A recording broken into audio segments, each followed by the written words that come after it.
Welcome back. This is the big one. The founder and general overseer of the International Gospel Church, Bishop Daniel Obinim, has been arrested for defrauding one Bismarck Kusi to the tune of 11.6 million cedis. According to the police, Obinim took the money from the complainant to help him retrieve an amount of 780,000 cedis from a fetish priest who promised to help the complainant deal with the proceeds of some family gold. We received a complaint that somewhere in November 2015, this complainant alleged that the family had the gold and they sold the gold, and he gave 780,000 to one Okonfo Dakpata of Mampong Kwantanye Koforidua for him to perform some ritual for him. Now, according to the complainant, the Okonfo couldn't perform the ritual for him. So he sought help from Bishop Daniel Obinim. So when he went, according to the complainant, Bishop Obinim asked him to bring the remaining money, the gold money. So he gave him 11.6 million Ghana cedis for him, for Daniel Obinim to do the ritual. 11.1? 11.6 million Ghana cedis. So according to the complainant, after some time, the bishop was not doing what was expected of him, neither was he giving him his money. So he made a complaint to the CID headquarters, and he was arrested this afternoon and brought. And as I speak to you, we've commenced investigation into this allegation. But let me also add that since he has the other case, the domestic violence issue, when we complete investigation into the fraud case, he will be handed over to the DOFSU for investigation into the other issue.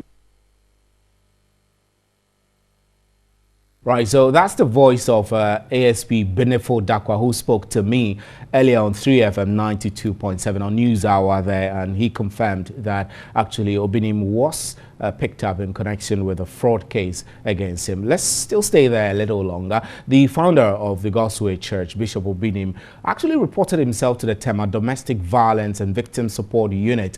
The resident pastor of the Ashaleboche branch of the church, Kingsley Bar, was also picked up as the second suspect. However, the Tema resident pastor, who is a third suspect, failed to show up. The founder of the International Gospel Church reported to the Tema DOFSU Tuesday morning after receiving an invitation from the Tema police. The bishop gave his caution statement. For now, we have cautioned him on physical abuse. As to what charge we're going to prefer against him, it would have to come after full investigations are done, or when we have gotten to some part of investigations. Two of his pastors, the Tema resident pastor, Apostle Abraham Solomon, and the Ashaliboche branch, Kingsley Bar, were also invited as suspects. Kingsley Bar showed up, but Apostle Abraham Solomon of the Tema branch failed to turn up. The founder of the International Gospel Church, Bishop Daniel Obinim, and the second suspect were sent to the Criminal Investigations Department, CID, for further interrogation. Right, away from Obinim and his challenges, workers of the Electricity Company of Ghana, ECG, are to begin a 3-hour demonstration from tomorrow, August 24, to protest the sale of ECG. The daily demonstration, which will last 3 days, is also to mount pressure on government to appoint competent leaders to manage the affairs of the power distributor. Workers of ECG, who are members of the Public Utilities Workers Union, have rejected the sale of the Electricity Company of Ghana. Despite the assurances from the President, John Dramani Mahama, the workers say they are worried government will lay off workers when ECG is sold. Currently, 40 companies, including 18 Ghanaian entrepreneurs, have expressed interest in partnership with government. But the leadership of the workers, who are the Public Utilities Workers Union, say they will continue to resist the sale of the company. The leadership of the workers have decided that there will be a 3-hour demonstration in the regional and district offices of ECG every morning from tomorrow, Wednesday, 24th August, from 8 a.m. to 11 a.m. up to Friday, 26th August.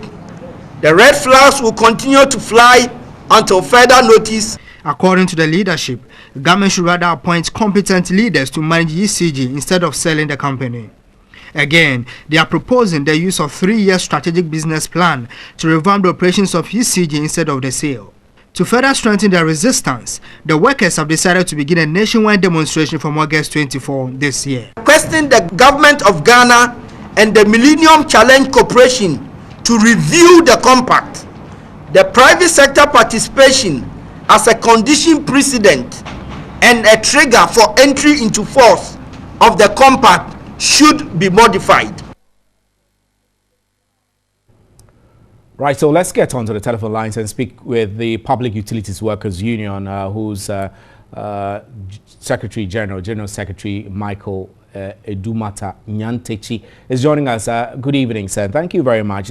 This issue keeps coming back and forth, but are you simply against the privatization because you are afraid you will lose jobs, or you are afraid that the privatization is not the right approach to resolve the crisis ECG is in? Yeah, good evening. I think we've made this point very clear that the issue at stake is not one of just the question of staff fighting against securing their jobs.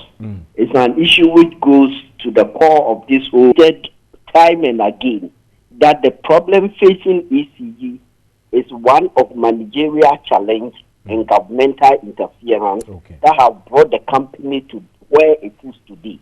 If we need to solve that problem, the solution does not lie in packaging the company and giving it to the private sector. The company needs to have a stable management devoid of political interference. And what we have proposed, a number of options. One, currently ECG is piloting the strategic business unit concept, which is an approach which removes a lot of the bottlenecks from the operations and enable the company to address core issues relating to service delivery and customer service. Then the managerial challenge is where we have proposed that instead of government giving the company out on a concession for 25 years, government should pick through a competitive process a competent Ghanaian leader who will be given a contract for, let's say, 5 or 6 years with key performance indicators.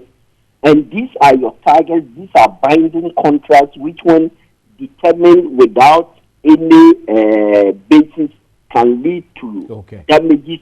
And that will turn the company around because by the nature of such a contract, government cannot easily remove the leader from the helm of affairs.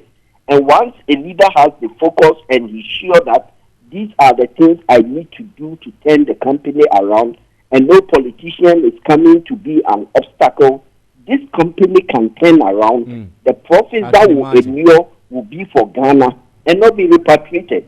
And we think that this is a better option. Because the concession option, we have seen it all around, not only in Africa, in many other developing countries, and it has mostly about 90% ended in fiasco. Right, Mr. Nyantechi, so Mr. Nyantechi, what feedback are you getting from government? I suppose that these recommendations and suggestions with options you have discussed with relevant authorities, have you? Yeah, we have sent our position paper, but unfortunately, I must say, the response to our position on this issue has not been very encouraging. And we think that some posturing of this is a decision, we have the authority to do this, and therefore this is where we are going, without really doing a thorough appraisal of the issues we are being raised. And that is where we think that as workers and stakeholders, we also have a critical stake. And then going beyond just the issue of workers, we have seen in other countries the effect of such policies on the ordinary people. Because at the end of the day, the private man looking for his profit will pass on all the costs through the tariffs, and it is the ordinary worker who becomes the victim. Right, Mr. Nyantechi, we're grateful for your time. We wish you the very best with your negotiations and ECG. That's the Secretary General, the General Secretary of the Public Utilities Workers Union. My name is Stephen Enti, and you're still watching News at 10.